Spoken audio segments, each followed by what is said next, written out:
കോട്ടയത്ത് സാമ്പത്തിക ഇടപാടിനെ ചൊല്ലിയുള്ള തർക്കത്തെ തുടർന്ന് കോട്ടയം തിരുവാതുക്കലിൽ യുവാവിനെ കൊലപ്പെടുത്തി.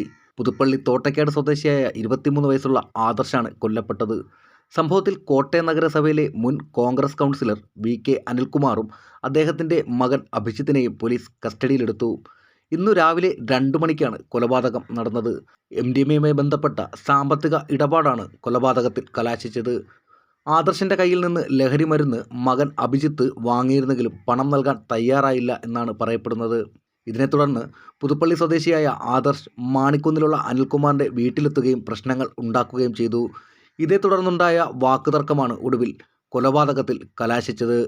ഇതേ തുടർന്നാണ് അനിൽകുമാറും അഭിജിത്തും ചേർന്ന് ആദർശിനെ കൊലപ്പെടുത്തുന്നത്. എന്നാൽ മകൻ അഭിജിത്താണ് കൊലപാതകം നടത്തിയതെന്നാണ് പോലീസ് പറയുന്നത്. ഇവർ കടന്നുകളയുന്നതിനിടയിൽ തന്നെ കോട്ടയം വെസ്റ്റ് പോലീസ് രണ്ടുപേരെയും പിടികൂടുകയും ചെയ്തു. നിലവിൽ കസ്റ്റഡിയിലുള്ള അനിൽകുമാറിനെയും മകൻ അഭിജിത്തിനെയും കോട്ടയം വെസ്റ്റ് പോലീസ് ചോദ്യം ചെയ്തു വരികയാണ്. പ്രതികളിൽ ഒരാളായ അഭിജിത്തിനെ കേന്ദ്രീകരിച്ച് നേരത്തെ തന്നെ നിരവധി ലഹരി കേസുകൾ കോട്ടയം വെസ്റ്റ് പോലീസിൽ നിലവിലുണ്ട്.